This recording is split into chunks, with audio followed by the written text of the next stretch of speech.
What's up everyone? So today I'm bringing you a video discussing my thoughts on Team Sonic Racing. So first, as I've been doing in all of the Team Sonic Racing videos so far, is thanks to Sega for supplying me a game code to actually bring it to you, so able to upload the game early and all that stuff, stream it early and really get to show off the game, because like, I was gonna buy this game anyway, but them sending it to me let me expedite the process and come up with some other ideas I can do because of that situation. No, I said I was going to buy it anyway, and I did. I have the Switch version, and I'll also be discussing that in this video. But in general, I just want to go over, like, after playing the game, and by playing, I mean I've done everything in the game. I've done all online modes. I've beaten the story mode 100%. I've beaten all on expert. I've unlocked everything. Like, there's, like, a couple trophies I don't have. That's it. So, like, with that in mind, like, I just want to talk to you about it, because this game I was excited for, and I want to give my thoughts for people who care, who are interested, or haven't bought it themselves, if it's worth the pickup. So something I get asked pretty frequently is, like, how does the game compare to, like, other racing games? So let's say, like, Mario Kart and then Sonic and All-Stars Racing Transformed, for examples here. So on the Mario Kart side, I would say it's a different game. Like, in my opinion, what I like about the more recent Sonic Racing games is that they demand more of you, kind of. If you want to get a good lead and get in front and stay in front, you have to know the tracks, obviously. You have to know how to cut time, where to save them, which shortcuts are worth taking, what routes are worth taking. That's any racing game. But it's also the fact that, like, just the way you handle all that with drifting and things and how you get ahead and stay ahead, I feel like the Sonic games do a really good job of, like, someone who's really, really good at them is going to crush whoever they're playing. Like, it's not going to be close. While in Mario Kart, normally, it's within the error, not I'm going to say error of caution or whatever, but it's within a margin that you can still, even if you're not as good as the other person, you don't want to keep up with them, which depends on what you want.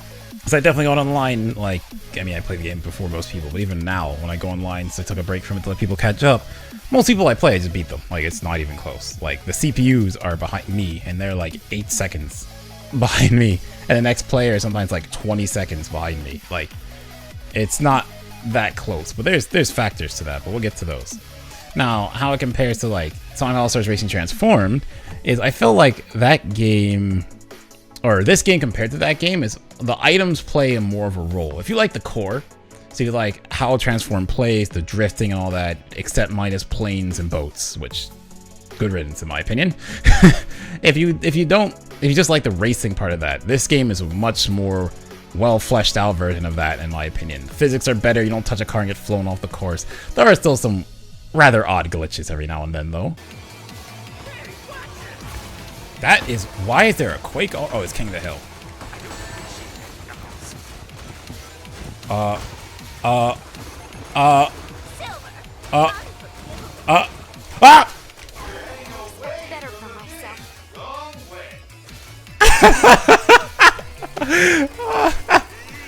What the Though, those are kind of par for the course for Sonic games of late, so half the time it happens, I just laugh it off, but I'm not gonna lie to you, say they don't happen. They happen. And mostly online too. Online is kind of weird.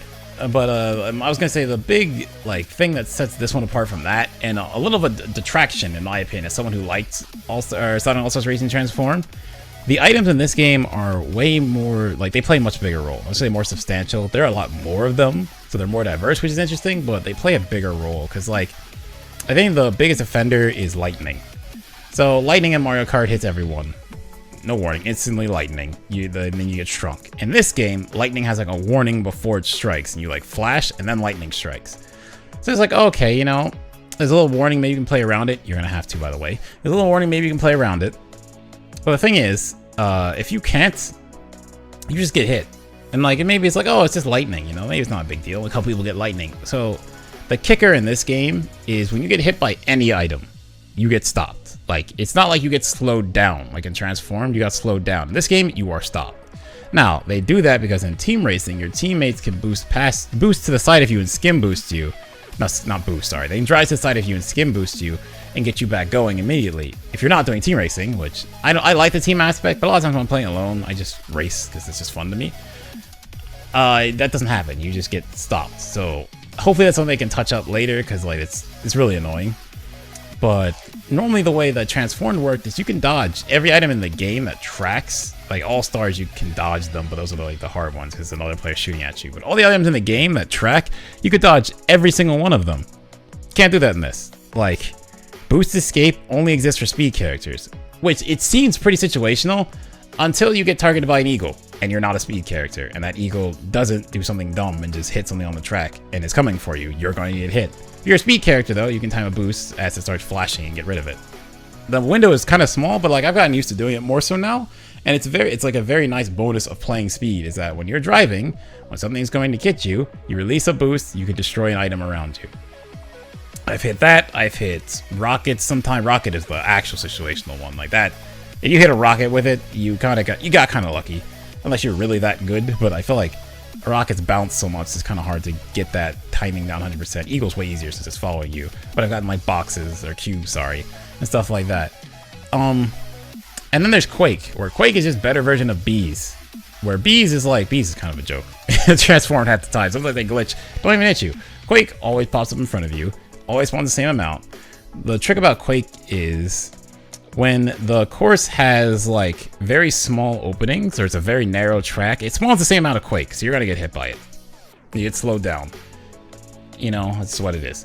But Quake has actually gotten pretty easy. Most times I see Quake, the big thing a lot of people don't know is when you let go of the acceleration, your steering increases a lot and you don't slow down that fast. So I just let go of acceleration. I just can easily move around Quake and just keep going. People behind me don't want to get hit by it, so it's beneficial to me because I make more space for myself. Or if someone's in front of me, it's beneficial because I'm confident I can beat it and catch up. Except some spots where it spawns when you jump, or it's a very tiny course and there's no way around it. Then, oh well, you got Quake. You gotta deal with that. Now, what I'm gonna say with lightning is so punishing because when it hits you, you're slowed for such a long time. Like, the time it takes you to start moving again after lightning is a little absurd. I feel like it's worse for the person in front. Because every time I look at it, it seems like people behind me are starting to move before I can, because last time I get lightning, I'm in front. So like half the time you see a lightning start and a Quake spawns, which by the way, that's going to happen a lot, because I was going to say this, whatever. So items in this game are proximity based, not position based. So it's not based on like, oh, you're in last place, so you have a chance of getting a blue shell. That doesn't actually help you, but it screws over first place. No, in this game, if the first place is far enough away, which again, this is a game where that's very easily going to happen, and I often do that, then everyone behind you from, I don't know about second, but I know from third down can get at least Quake. So you will see multiple Quakes a lot. If you're really good at the game, you'll see it a lot. And that's like, so okay, that kind of hurts the first person, hurts people in front, they can't deal with it. But the trick is, lightning is the same way. And like I said, lightning hits everyone. The trick is if you're on a team, it doesn't hit your team. So it's actually a little silly in team mode for that reason. You also can drive through your own Quakes, which they need to do a better job differentiating items that yours or your team should be colored slightly differently. Have like an outline or something, they could do something. Because like right now you can't tell until like you hit it. It's like, oh, it's my team's? Okay, whatever. So yeah, lightning won't hit your team. But when you're not in team mode, lightning hits everyone. And the only way to dodge lightning is with team ultimate. You're in single race, you'll never get that. Like, they should have some way of getting it because it would have been like an all-star, like way of doing all-star would have been cool to do that. But like ultimate would be all-star in this game. So yeah, you can't get that in single race at all right now. And Ghost, which first place will never get a Ghost. It's the other thing with items. First place, you only get Cube or Rocket. Unless you're Speed, then you'll get Burst, which what's like a line of fire behind you. Now Burst, honestly, if you're super far ahead, Burst is worthless. Get rid of it. Like, use it quickly, get rid of it. Don't get hit by it. The fire doesn't go long enough for it to matter. And also, like, certain maps, like Haunted Castle, where you want, if you're in first, you want to get a Cube or a Rocket, because there's a shortcut a power character can open, but Cube and Rocket can both open it, and then you can just take the shortcut on the first lap, which is a good advantage. Now, when you're Speed, you can get Burst. So I think you just have to run into a wall. In my opinion, it's still worth it as long as you get a good enough lead, because that shortcut's that good, and there's rings on the other side anyway. But it's like, I was gonna say, Burst is good when there's people directly behind you. So if you're in first with a tiny lead, it's good because you can close off the middle, the inner part of the track, which is always gonna be the fastest part. You can drop Burst there, and like, you can take the inner part, everyone else behind you has to take a slower part, and you get a further lead. Those situations is good. Otherwise, it's not. First is at the mercy of the items that are going to spawn and where they are on the track sometimes. Like I said, Quake on most tracks, you can dodge it. A couple spots is kind of bad. You can also bait it. Like if you start going towards a power shortcut and you can't take it and it spawns Quake, as you're doing that, like because you can see like the Quake projectile, so you can get used to when it's going to spawn. You can kind of bait it to go onto a shortcut you're not actually taking, and then just go the other way. Or you're going one way and it's like, oh, Quake's one that way, okay, I'll just go the other way. Like you can mess around with Quake and make it work for you, but Lightning you cannot. You're gonna get hit. So because it stuns you so long, half the time if you're in first and you're getting hit by Lightning, take the Quake, because you'll get slowed for way less time, which is an advantage for everyone else behind you who cannot do that, by the way. You'll get slowed for way less time, and like I said, you dodge the Lightning. Or, even better, drive off the course. So here's another thing about this game. They took like the newer Mario Kart style of having coins, but they have rings. The Mario Kart coins cap at 10. I haven't played much of Mario Kart 8, so correct me if I'm wrong there, but I'm pretty sure they stop at 10. In this game, rings apparently don't have a cap, I've been told, and you can get up to like 200 rings, and they affect your top speed. So the second you get hit by an item, you lose all your rings. It's like a Sonic game. You lose all of them. It's not like if it was like half or something would be good. No, you lose them all. So getting hit by an item stops you completely and cuts your top speed with any item you get hit by. So like some races, you could be killing it, doing everything right, you get hit by like one rocket, oh, you lost. Like, and I'm not joking. Like, it's a little unfortunate, but like some races where I'd actually get fun, some races like yesterday was like actually solid players who were keeping up with me. Like one race I was killing it, doing everything fine, I hit by a rocket, and then I fell behind. I messed it up further from there, so it's not just the rocket. I can't say, well, oh, I just lost because of this. But there's sometimes it was like, oh, Quake spawn. The guy behind me had a ghost, so he got to avoid the Quake. I'm in first, I'll never get that. It was on a tiny plaque, so it was really hard to dodge, so I lost. I've done that to someone else. Like, since I know I can build in first, and I know when I'm in first, I'm gonna get Quake or Lightning, I will always, if I get a ghost, I save it. Just don't use it. Like, I think the ghost is one of the best items in this game for that reason. If you are confident you can take first, or even second, and keep it close to first, you get ghost, do not use it. Second or third, just sit on it. Worst thing happens, your ghost gets ghosted by someone else, whatever. But if you have it staved, the second that Lightning's coming, because believe me, it is coming, or that Quake comes, and that guy can't dodge it, you can just pop your ghost, you're through, you now have the lead. And it's like, first never will get ghost. I'm pretty sure first never gets horn, for instance, in like Mario Kart, so maybe it's the same there, but like, it's just unfortunate because you're in a situation where when you come from Transformed, this has been a long explanation of why it's different from Transformed, but honestly, you come from Transformed where it was way more, I'm not saying just pure skill based, because I think there is a good skill aspect to this game, but the items downplay it in a little bit because items are so strong now that someone who's winning could also just get hit by an item and now they have to catch up. Like I had races where I got like double bombed at the start of the race, I got put into 12th. Now I know the game, so I still caught up and got third, but like 2 bombs in a course of a race, that put me in last place and I had to make it all the way back.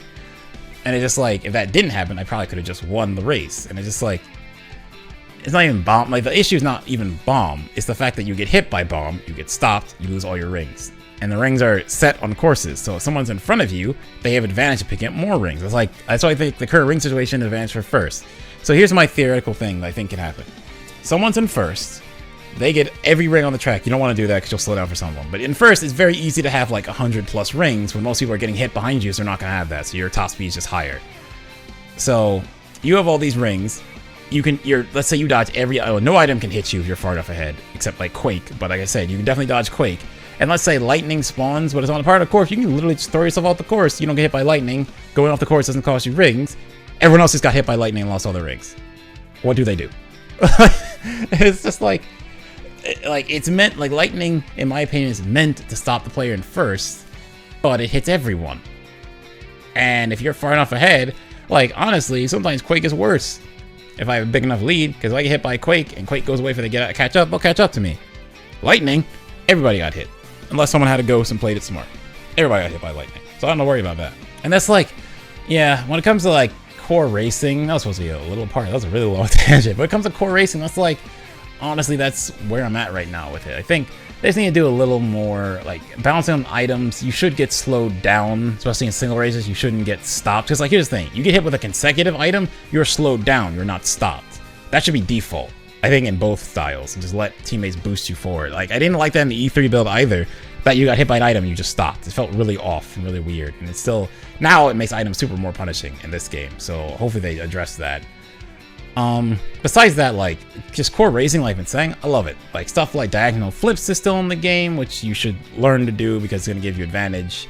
Like, basically, when you do a flip off a course, or sorry, off like a ramp or something, or a jump, when you go side to side, your momentum of your car shifts. So what you do is you do a drift into a flip, and that shifts your momentum forward then. You're actually physically pushing your car forward by doing it. That wasn't transformed. It's in this game, and it's very good if you're like, want to do time attacks, or you just want to win and beat your friends, learn it. It's very good. You won't be sorry. But the core of the game, like, besides that, you don't really stack boosts the same if you didn't transform. I think getting drift is slower in this game to get to like level 3 drift, but I feel like more often you just want to do level 1 release. Just keep using the boost stat, which, by the way, when it comes to character stats, which every character has different stats and they're balanced around in, but just go straight into customization, I guess. The nice part is, like, you can customize the cars to affect those stats within a certain parameter. Obviously, you can't get the same stats as another character because your character's stats, like, the way each part changes a stat is the same for each character. So, like, you can't, like, let's say, take Blaze and make her exactly as fast as Sonic if Sonic took the same parts that Blaze would take, because he would always be faster, as an example. But I always think boost and top speed in that order are like the top 2 stats you want. Handling, you can deal with if you're solid enough at getting used to it. Maybe early on, power characters at first felt really awful. Not awful, but they felt really off to me until I got used to the game. Now power characters are a lot of fun because they have really good boost stats. You can really just tear ahead with them. And like defense is in my opinion, it's okay. It's nice that power characters have it by default, but I'm not going to go out of my way to build defense. Acceleration is important because, like I said, once you get hit by an item, you are stopped. So having high acceleration is good to get you back going, but you can also boost and stuff to make up for that. But yeah, I would say boost, speed, and then acceleration be the 3 I would focus on.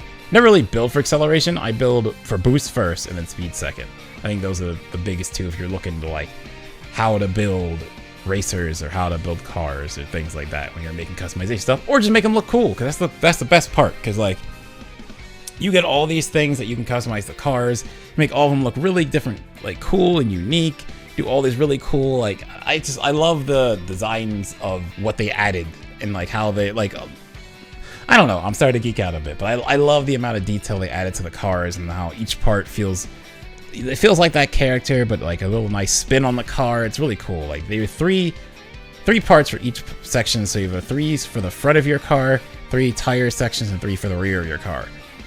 There's also legendary versions of each, which I guess we'll get straight to this then. So the one thing I don't like customization is all the parts you get from something called the mod pod, which is basically a loot box. It's not a loot box because no, it's a loot box. I say it's not because you're not putting in money. The fact is you can get like these, I don't know what they're called, like boosters or whatever that you can use at the start of the race. I never use them, but they're there if you want to use them for like helping Team Adventure for getting platinums. But I did all of that without using them because I got how to play the game and like I don't really need these. But you're gonna get a lot of those while you're also trying to get parts. And you gotta remember there's 15 characters in the game, and between those characters there's 3 parts. No, there's 9 parts for every character with 15 characters in the game. So we're gonna do some quick maths. So that's 135 parts. 135 that you only get from this slot machine. That also gives you things that like but also gives like decals, also gives horns, also gives these boosters that I don't like. And you can get currency from that. I've gotten 50 currency and 45 currency on a roll. So it takes a bit to get everything. It's 10 coins per roll. You're going to get a lot of boosters and stuff. Now you get to double that, and there's 135 parts, and then 135 legendary parts. Legendary parts are literally the same part. It's just gold.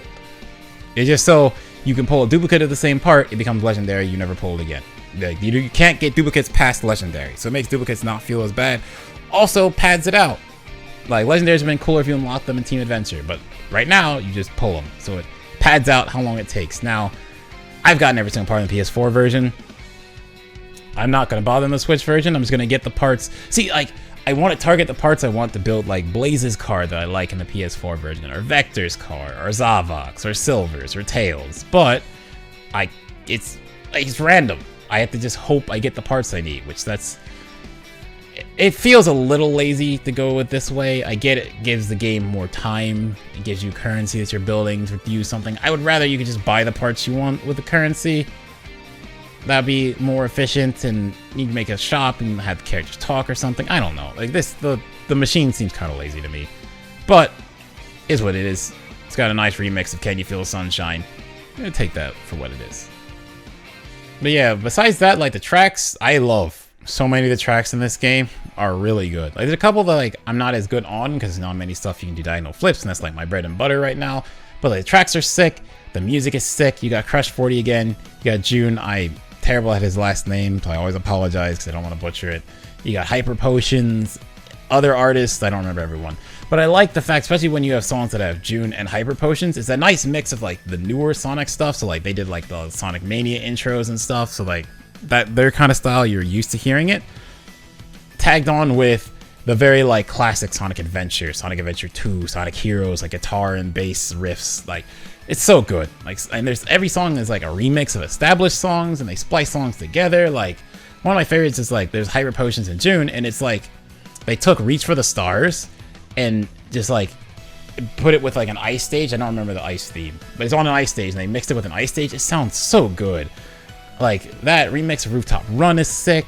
The remix of Casino Park Zone is sick. I'm also biased for that song. Like there's so many really good songs in this game, but it's a Sonic game. No mainline Sonic game has bad music.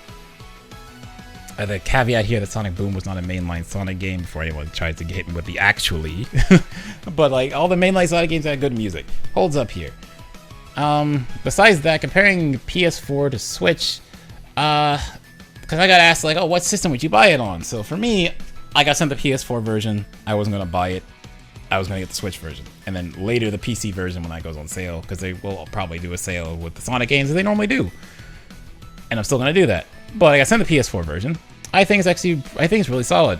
One thing I noticed at the 60 FPS stages like Icicle Mountain, which is actually one of my favorite stages, there's audio glitches in the game on PS4. I think it's because of the frame rate, because when I play the Switch version, never heard it. Or like when you're drifting, sometimes it repeats the sound of the drift, which you drift a lot. Or on ice stages, you get this really loud crunching sound when you're on ice sections and drifting. Really bad if your technique on that stage. Happens quite often. So that's something that hopefully they patch. But when playing 60 FPS, you notice it. I feel like the Switch being in 30, honestly, to me, someone who played the PS4 version 4 days before the game came out and then played the Switch version, it wasn't that noticeable. It was noticeable the game doesn't look as clear, it's a little more blurry and all this stuff, but it seemed not so bad. It looks really bad in the character out customization screen. Like, it looks really bad, in my opinion. Like, it's very noticeable that screen is worse quality than on the PS4 version, especially Big. Though I don't like Big in either version. But I just don't like Big in general to begin with. So, take that for what you will. So then we discuss the online. So here's my thing. I bought this game to play with friends. I bought this game to play it, first off. And I bought it because I'm going to play with friends. We're going to have like nights where we're on stream, hop on the Switch version, get a bunch of people playing. We're just going to have some fun, But if you're buying the game just to race people, I hear there's not that many people looking for at least ranked games on the Switch version. I haven't done that myself. Like I told you, I've been mostly playing Switch version in parties and lobbies with people I know. PS4 version, I've been finding people. Normally at the open room myself and just wait a bit. People will join. You keep trying to just join rooms. You don't want to do that. It takes a little longer. Casual play, I'm finding people both regular and team races. I'm still finding people. I haven't really gotten full lobbies. But honestly, a full lobby in this game might be a little much when everyone can hit everyone with items constantly. It's like, it might be a bit much. But, I haven't done it. I mean, that's not why I bought the game personally. But, like, if you're looking to play with people, probably the Switch version I hear has a little issue if you're just looking to play with random people.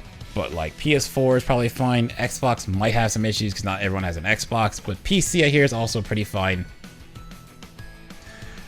So, take that with a grain of salt, depending on what system you want to pick it up for. But more so, I bought the game, like I said, to just play it and play with people I know. So that's not my focus, but just so you're aware of that.